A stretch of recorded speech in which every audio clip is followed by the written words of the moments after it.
आप लोग को रूस के क्रांति या इसे हम लोग रूसी क्रांति कहते हैं, क्रांति, इसके बारे में पढ़ना। तो हमेशा 10वीं कक्षा में पूछता है कि रूसी क्रांति का कारण लिख।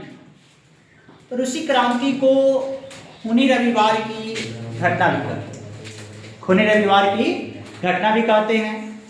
और आप लोग याद रखिएगा कि रूसी क्रांति का यदि कारण पूछता है तो इसका सबसे बड़ा कारण आपको जार निकोलस से द्वितीय, जार निकोलस आपको बोलते हैं द्वितीय, इसका सबसे बड़ा कारण।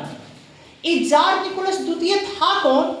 तो यह जार निकोलस द्वितीय रोमनो वंश का एक बड़ा सुंदर राजा था। इसके पास सुंदरता तो था, परंतु जो यह राजा था ना, राजकाज से कोसों दुर्भाग्य। यह राजकाज चलाना नहीं चाहता था, यह नहीं जानता था कि इसका मन राजकाज में लगबे नहीं करता था। मंत्री इसको बड़ा समझाया कि आप राजकाज पर ध्यान दीजिए, परंतु जार निकोलस के ऊपर कोई प्रभाव नहीं पड़ा। जार निकोलस के पिता की जब मृत्यु हो गई तो इनके पिता के मृत्यु के बाद इनका विवाह जरीना के साथ हुआ। जरीना, तो जरीना भी आपको काफी सुंदर थी, लेकिन यह जरीना भी थी ना, इसका चरित्र अच्छा नहीं था। चरित्र का अर्थ होता है कि यह एक जिद्दी स्वभाव की राजकुमारी थी, व्यवहार से गलत थी, और इनका विवाह होकर जार के संग आया। तो जब जार के घर या आई दुल्हन बनकर आपको रूस, तो जरीना अपने इशारों का गुलाम बना ली जार को। जार को अपने हाथों का गुलाम बना ली, अपना इशारा पे लगी न जाना। जार को तो पहले से ही राजकाज में मन नहीं लगता था, अब राजकाज का सारा भार जरीना अपने हाथ में ले, अलग ही सारे कार्यों में हस्तक्षेप कर ली। अब जरीना क्या कर ली कि जरीना का गलत संबंध बन गया रासपुटिन के संग। रासपुटिन, ये रासपुटिन आपको इसका प्रधानमंत्री था, सेनापति था, लेकिन इसके दरबार का एक कर्मचारी कह सकते हैं। एक बड़ा गलत स्वभाव का यह रासपुटिन भी था। वो जरीना को सिर्फ शोषण करता था, और यह मन ही मन चाहता था कि किसी तरह से हम जार को और जरीना को क्या कर दे कि प्रजा के नजरों में गिरा दे। अब राज का भार जार जरीना के हाथों में सौंपा और जरीना सौंप दी रासपुटिन के हाथों में। अब नतीजा यह हुआ कि रूस में भूखमरी की समस्या बढ़ गई, अकाल पड़ने लगा, लगान अधिक बढ़ने लगा। इस बात से राजा अपरिचित मौका का फायदा उठा के सब रासपुटिन अपना मनमानी करने लगा। रासपुटिन अपना मनमानी करने लगा, और मनमानी करके सबके नजरों में वह जार और जरीना को दोषी बताने लगा कि यह अच्छा राजा ना है। इससे कहने का अर्थ देश चलाया नहीं जाएगा। अब उस दिन का इंतजार था जिस दिन सारे प्रजा जार और जरीना के विरोध में आए, और वह दिन दूर नहीं रहा। वह दिन आपको 9 जनवरी, आपको जनवरी 1905 का वह दिन चला कि सारी प्रजा अन्नदाता रोटी दो, छोटे भगवान रोटी दो, हमारा लगान कम कर दीजिए, हमारा लगान माफ कर दीजिए का नारा लगाते हुए जार के महल के सामने पहुंचा। अब जार के महल के सामने पहुंचा तो रासपुटिन को यह बात अब समझ में आ गया कि यही वह वक्त है कि हम सबके नजर से गिरा सकते हैं जरीना को और जार को। ये रासपुटिन पहुंचा जरीना के पास और जरीना से कहा कि देखिए राजकुमारी, देखिए रानी साहब, आप जितना प्रेम जार से करते हैं उतना प्रेम आप मुझसे नहीं करते हैं। तो कहा जाता है कि अगर घर की स्त्री अगर भटक जाए तो कई खानदान भटक जाते हैं। वही परिस्थिति जरीना के साथ था। जरीना जब यह शब्द रासपुटिन के मुख से सुनी तो पूरा तिलमिला उठी, वह कहे कि तुम कैसी बातें करते हो, तुम्हारे एक इशारे पे हम सब कुछ करने के लिए तैयार हैं। अगर मेरे रास्ते में अगर जार आया तो जार को भी हम मिटा सकते हैं तुम्हारे नाम पे। कहा कि मुझे यकीन था कि आप मुझसे बड़ा गहरा प्रेम करते हैं।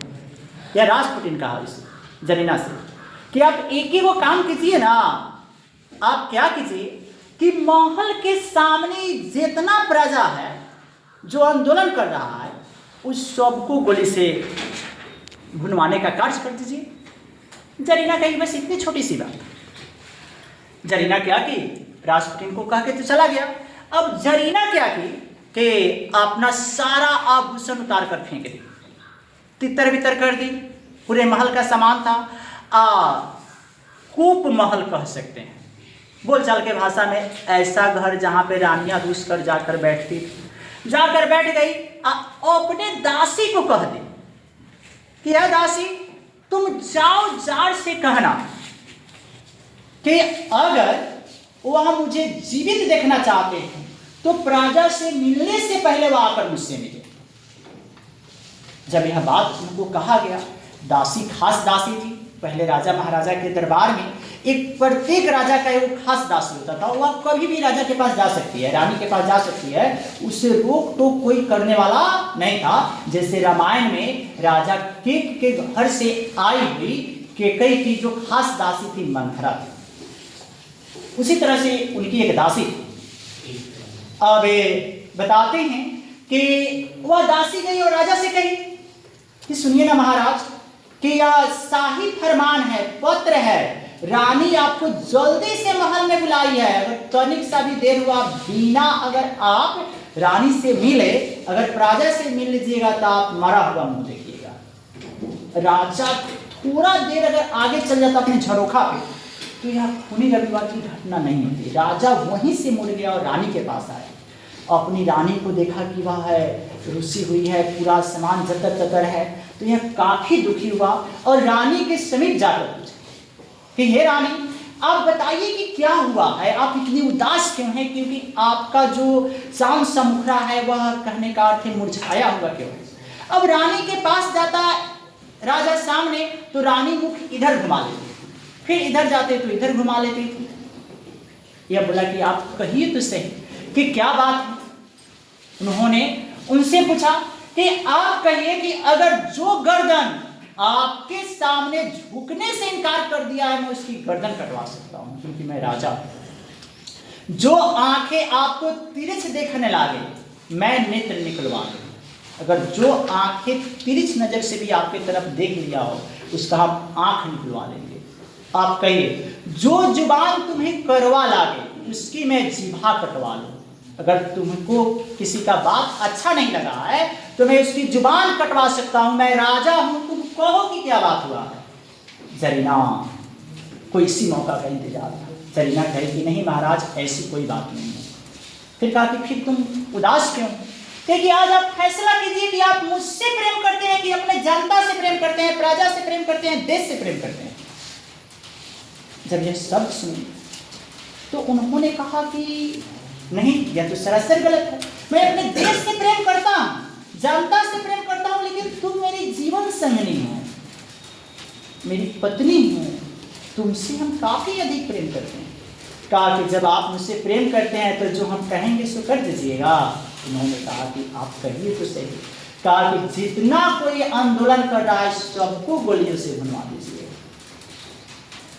जार इस स्त्री के चरित्र को नहीं समझ पाए और उनके मोह जाल में फंसकर सैनिक को आदेश दे दिए कि जितना व्यक्ति महल के सामने है सबको गोलियों से भुनवा दीजिए। सैनिक गोलियां चलाने लगे, वहां पे बेगुनाहों का खून बहने लगा।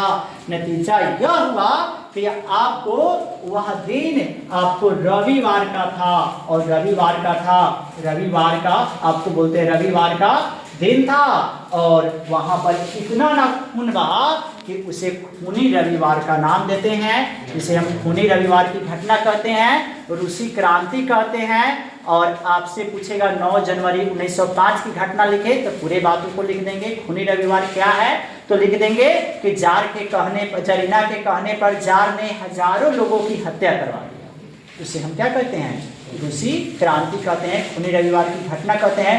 अब देखेंगे इससे हम क्वेश्चन। तो क्वेश्चन क्या पूछेगा कि रूसी क्रांति का कारण लिखे। 4 गो कारण दीर्घ में पूछेगा कि 4 गो कारण लिखे या 2 गो कारण पूछेगा। तो एगो तो जार निकोलस की अयोग्यता। जार निकोलस एक अच्छा लड़का, अच्छा राजकुमार था, लेकिन वह राजकाज को नहीं चला पाया, अयोग्य साबित हुआ, जो क्रांति का कारण बना। दूसरा जरीना एक चरित्रहीन रानी साबित हो गई, वह राजा को सही रास्ता नहीं भटकाई, सही रास्ता नहीं बताई, जिसके कारण आपको बोलते हैं कि रूसी क्रांति हुई। रासपुटिन का षड्यंत्र, रासपुटिन जिसका नमक खाया उसी के संग गद्दारी कर लिया। अतः यह हुआ 3 गो। अब किसानों की दयनीय स्थिति, किसान के ऊपर क्या था, आपको कर का बोझ बढ़ गया जो क्रांति का कारण बना। रूस में अकाल पड़ गया जो क्रांति का कारण बना। वहां भूखमरी की समस्या उत्पन्न हो गई जो क्रांति का कारण बना। अतः यह क्वेश्चन आप लोग को रहेंगे रूसी क्रांति।